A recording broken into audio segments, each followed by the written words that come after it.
अस्सलाम वालेकुम students. Electricity and magnetism का बेटा हमने कोर्स स्टार्ट किया हुआ है। तो इसमें बेटा हमने जो टॉपिक स्टडी करना है आज वो है potential energy due to dipole.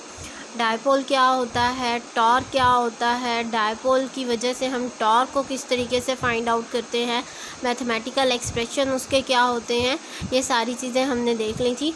आज हम फाइंड आउट करेंगे कि अगर हम एक डायपोल को, सेम केस लेंगे जो हमारा पिछले वाला केस था, कि एक डायपोल को अगर हम यूनिफॉर्म फील्ड के अंदर रख दें तो फिर हमारे पास जो डायपोल है वो पोटेंशियल एनर्जी हमें क्या देता है। एनर्जी के बारे में भी मैंने आपको बता दिया था कि पोटेंशियल एनर्जी क्या होती है और काइनेटिक एनर्जी क्या होती है।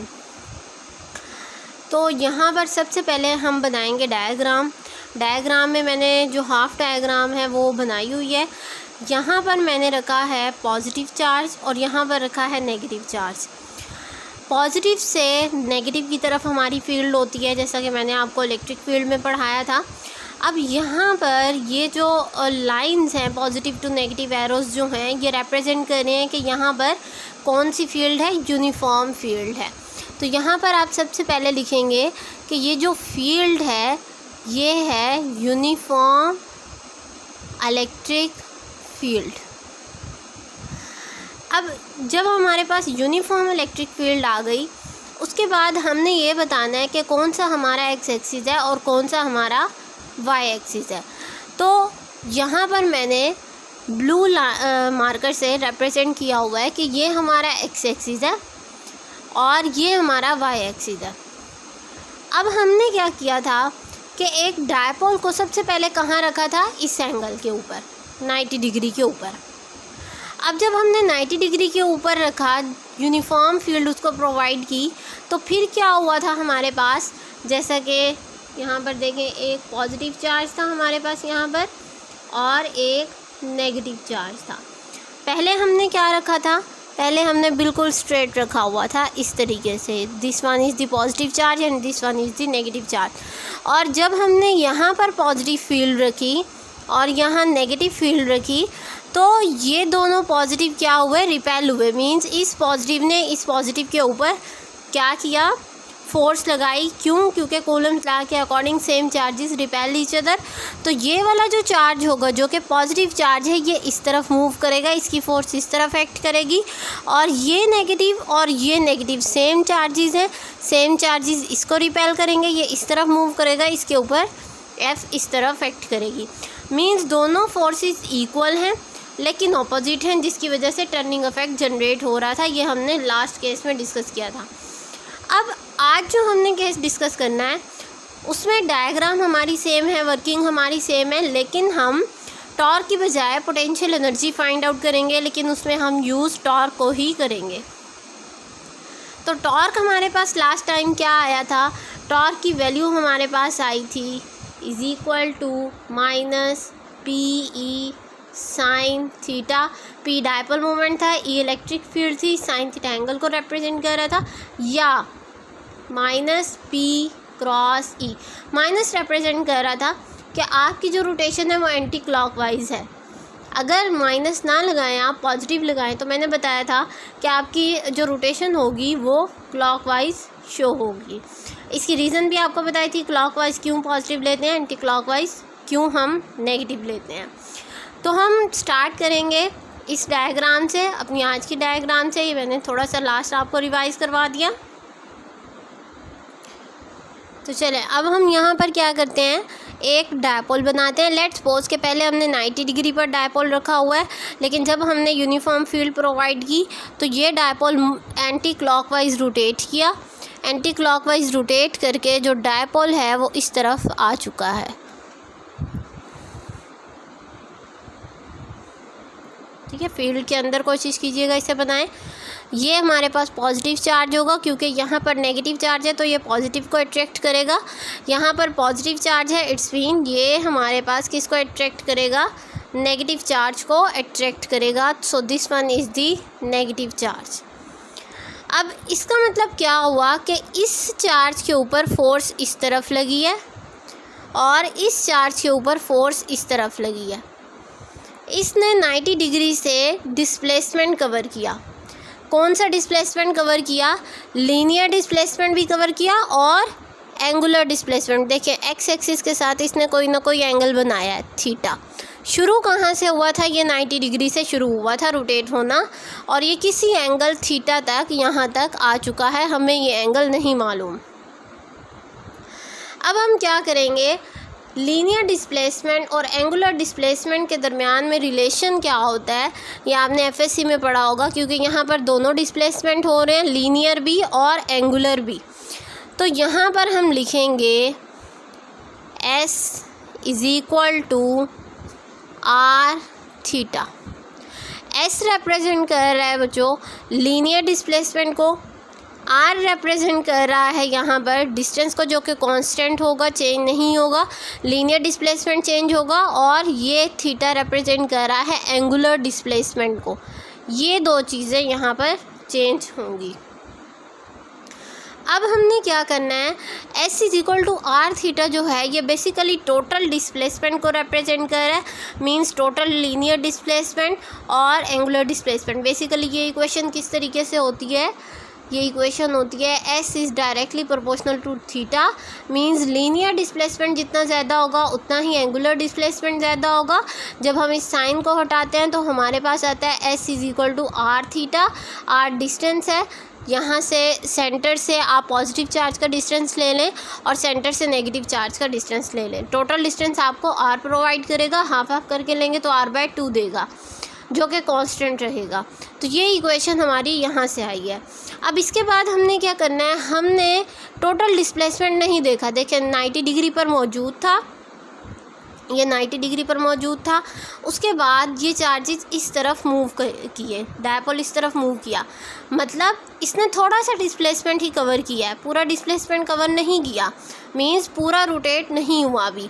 तो हम क्या करेंगे, हम छोटा सा पार्ट लेते हैं DS। जब हम टोटल चीज़ नहीं लेते, छोटी सी चीज़ लेते हैं, तो हम उसके साथ D लगा देते हैं, जो रिप्रेजेंट करता है कि भाई छोटा सा हमने पार्ट लिया है, R D थीटा। अब D किस किस चीज़ के साथ लगता है, यहाँ पर आप क्वेश्चन कर सकते हैं कि इस R के साथ D क्यों नहीं लगा। तो इस R के साथ D इसलिए नहीं लगा कि ये डायपोल जितना मर्जी रोटेट कर जाए, R तो कांस्टेंट रहेगा।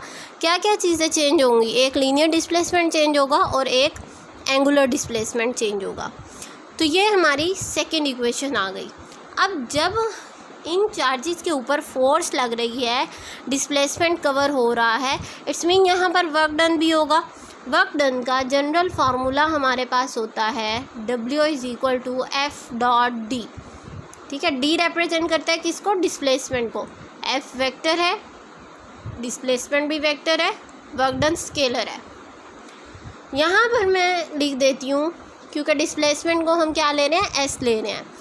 तो W = F.S मीन्स इस डिस्प्लेसमेंट को मैंने S का नाम दे दिया है, जो कि सेम चीज़ डिस्प्लेसमेंट को ही शो कर रहा है, वेक्टर क्वांटिटी है।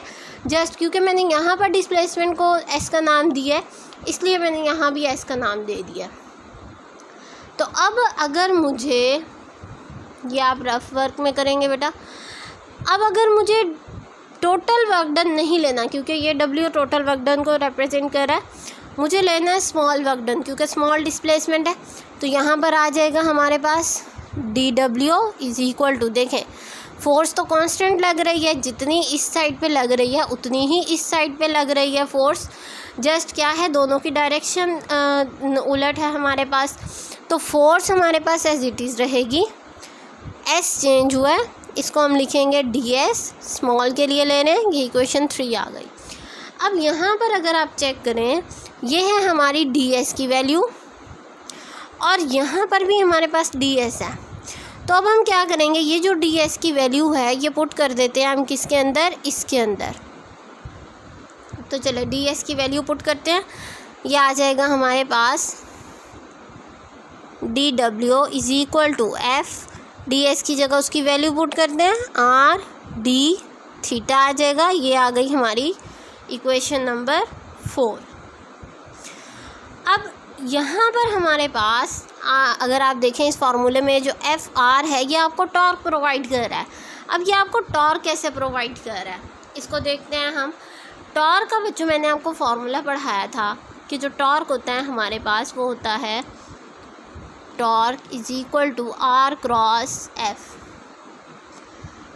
क्रॉस मीन्स ये वेक्टर प्रोडक्ट है, क्रॉस प्रोडक्ट है, और ये भी हमारे पास एक वेक्टर वैल्यू है।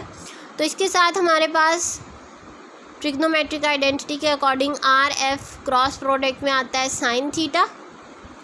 अगर थीटा हमारे पास है 90 डिग्री तो साइन थीटा हमें क्या देगा, साइन 90 डिग्री हमें 1 देगा। इट्स मीन इसको मैं 1 कह सकती हूँ क्योंकि यहाँ पर टॉर्क हुआ है, टर्निंग इफेक्ट हुआ है, इट्स मीन यहाँ पर टॉर्क मौजूद है। तो मैं 90 डिग्री से नाम दे देती हूँ। टॉर्क हमारे पास आ जाएगा आर एफ। अगर थीटा हमारे पास 90 डिग्री है तो टॉर्क हमारे पास आर एफ आ जाएगा। इस इक्वेशन को मैं नाम दे देती हूँ इक्वेशन नंबर 5। अब इक्वेशन नंबर 5 में आ रहा है कि जो आर एफ की वैल्यू है वो टॉर्क के बराबर है। तो अब मैं इसे क्या करती हूँ, इक्वेशन नंबर 4 में देखें, ये रहा आर एफ, यहाँ पर टॉर्क पुट कर देते हैं। ये आ जाएगा हमारे पास D W is equal to, यहाँ पर आर एफ की जगह मैं टॉर्क लिखूँगी और डी थीटा जो एंगुलर डिस्प्लेसमेंट को रिप्रेजेंट कर रहा है वो एज इट इज़ आ जाएगा। अब ये हमने वर्क डन फाइंड आउट कर लिया, लेकिन ये जो वर्क डन है ये टोटल वर्क डन नहीं है, ये स्मॉल वर्क डन है। मीन्स जब जो डायपोल था उसने थोड़ा सा डिस्प्लेसमेंट कवर किया। अब अगर ये रोटेट करता करता एंटी क्लॉकवाइज रोटेशन हो रही है, रोटेट करता करता वापस अगर 90 डिग्री पर आ जाए तो फिर हम क्या करेंगे, इसको total work done find out करने के लिए हम ले लेंगे इसका इंटीग्रेशन, दोनों तरफ इंटीग्रेशन लेंगे टॉर्क डी थीटा। अब ये जो इंटीग्रेशन है डेरिवेटिव से आपको पता है इंटीग्रेशन कैंसिल आउट हो जाता है। यहाँ पर हमें मिलेगा total work done is equal to, यहाँ पर आ जाएगा इंटीग्रेशन टॉर्क डी थीटा। इस इक्वेशन को मैं 7 इक्वेशन का नाम दे रही हूँ। अब यहाँ पर इम्पॉर्टेंट चीज़ है कि जो टर्निंग इफेक्ट है इस डायग्राम में, वो टर्निंग इफेक्ट कहाँ से कहाँ पर हुआ है, मीन्स कितने एंगल से स्टार्ट हुआ। मैंने कहा था 90 डिग्री पर हमने रखा हुआ है, तो इसकी लिमिट पुट करें कि हमने 90 डिग्री से स्टार्ट किया था। मुझे नहीं पता कहाँ पर जाकर डायपोल रुका है, किस एंगल पर रुका है, तो इसको थीटा का नाम दे दें। तो इट्स मीन कि यहाँ पर जो हमारे पास लिमिट आ गई है वो आ गई है 90 टू थीटा। ये है वर्क डन हमारे पास आ गया। अब हमने फाइंड आउट करनी थी पोटेंशियल एनर्जी। पोटेंशियल एनर्जी हमारे पास क्या होती है, पोटेंशियल एनर्जी में बच्चों आप फार्मूला लिखेंगे, potential energy is equal to negative of the work done. Means जो भी आपके पास वर्क डन आया अगर आप उसके साथ नेगेटिव साइन लगा दो तो आपको पोटेंशियल एनर्जी मिल जाएगी। किस तरीके से, ये मैं आपको करके दिखाती हूँ। ये देखें, पोटेंशियल एनर्जी को यू से रिप्रेजेंट करेंगे हम, यहाँ पर डिफरेंट बुक में डिफरेंट तरीके से रिप्रेजेंट किया हुआ है, लेकिन फ़िलहाल हम यू से करेंगे। यहाँ पर is equal to negative of the work done. Work done हमारे पास ये आया तो इसकी जगह हम लिखेंगे माइनस, ये आ गया हमारे पास 90 degree to theta torque D theta, और ये है हमारे पास इक्वेशन नंबर 8। ये हमारे पास पोटेंशियल एनर्जी की वैल्यू आ गई। इसकी फ़र्दर सिंप्लीफिकेशन हम कर सकते हैं। फ़र्दर सिंप्लीफिकेशन हम कैसे करेंगे, टॉर्क की जो वैल्यू हमने पीछे फाइंड आउट की है एंटी क्लॉकवाइज रोटेशन के लिए, जो क्या आई थी हमारे पास, टॉर्क की वैल्यू आई थी हमारे पास -PE sine theta anti clockwise rotation के लिए, और यहाँ पर भी हमारे पास एंटी क्लॉकवाइज रोटेशन हो रही है। तो ये जो इक्वेशन हमारे पास आई है, अब हम इसे क्या कर सकते हैं, इस इक्वेशन को मैं नाम दे देती हूँ इक्वेशन 9 का। इसको इस टॉर्क में पुट कर सकते हैं, हमारे पास सिंप्लीफाइड फॉर्म आ जाएगी किसकी, पोटेंशियल एनर्जी की।